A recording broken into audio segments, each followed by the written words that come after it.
So what's up mga ka-action, muli naman po tayo nagbabalik sa ating panibagong video, panibagong reaction mga ka-action, mga kakampeng.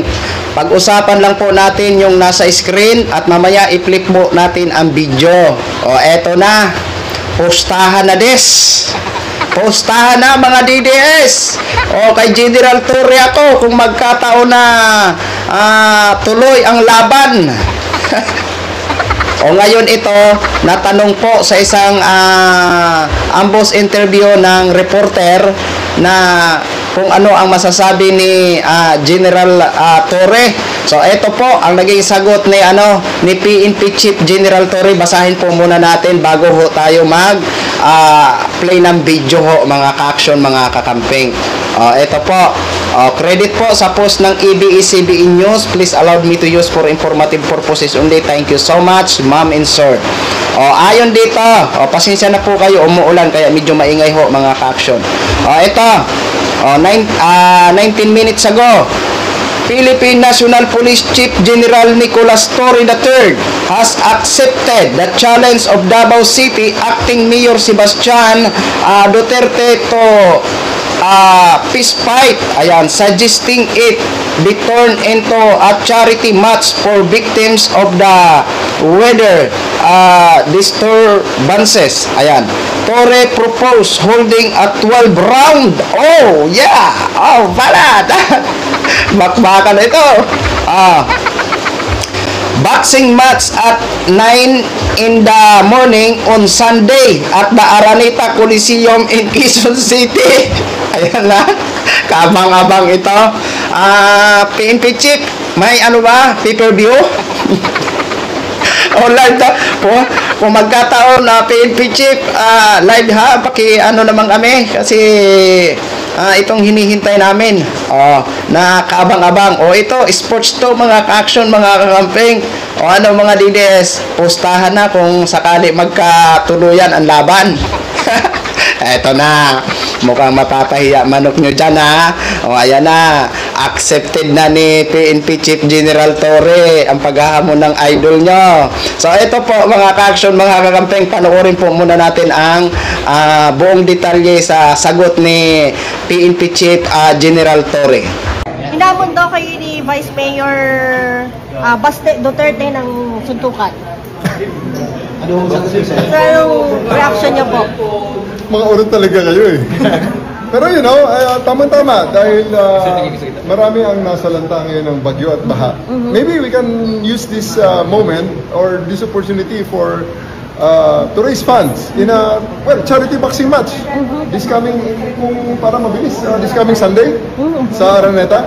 12 rounds, pwede.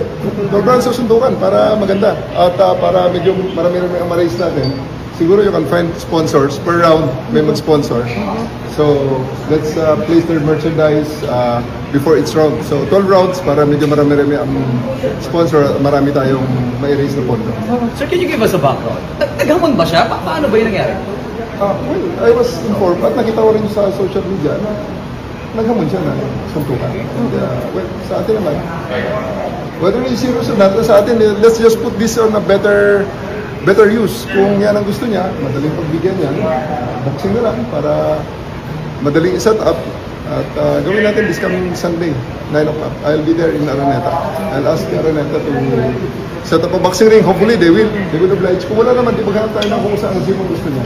So, nakikita ko yung mga comments sa social media. Bakit kailangan mong patulan, Sebastian? Hindi ko naman siya pinapatulan. I just see this an opportunity para makatulong sa ating mga kababayan. Kaya nga, sigurado marami ang sponsor nito and everything that, all the proceeds that we'll raise, we will donate to charity. Ako, I'll donate to charity kung ano man ang part ko rito.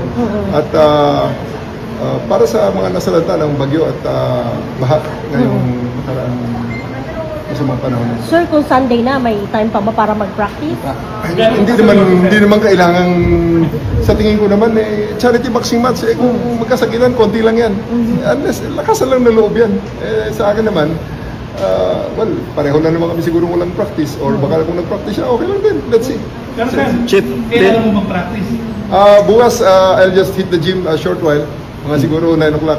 Tingnan ko lang dyan sa ating TNTG. Chief, fearless forecast. Fearless forecast. Ilang rounds? 12 rounds para marami tayong Sponsor. para marami tayong ma-raise na pondo. After this, are you hoping na matuldo ka na tong medyo balatan ninyo lang yung balatan sa social media? I am on my part naman. Nothing personal. It's just really, sa totoo lang, I just saw a very good opportunity to raise funds for charity. What if sir bigla siyang umatras? Siya lang ba? Nasa kanya yun. He was the one who issued the challenge. Sa atin naman, tinatanggap na naman. Sir, yung mga nagko-comment doon sa social media, pwedeng manood na lang sila para makatulong din sila sa pag-raise ng fund, no? Mag-donate sila para maka-raise tayo ng pondo. Pay-per-view. Yes.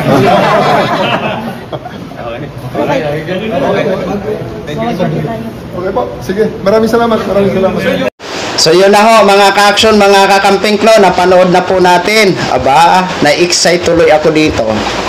Kung matuloy ito sa Sunday, 9 a.m. sa Araneta, napaka-very exciting.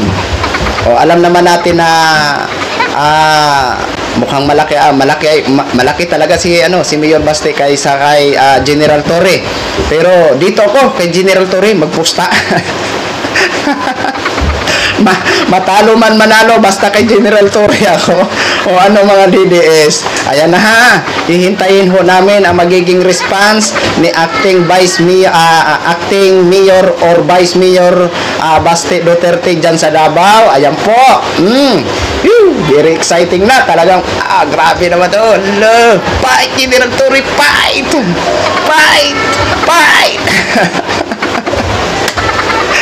Ngayon lang po mga ka-action, mga kakamping, hintayin po natin ang magiging response ni acting mayor or vice mayor Baste Duterte dito sa pag-accept ng challenge na ito ni PNP Chief General Torres. Okay, maraming salamat po sa ating mga viewers Luzon, Visayas at Mindanao all over the world. Ako po ang inyong lingkod, si The Action Man. Have a good day, everyone.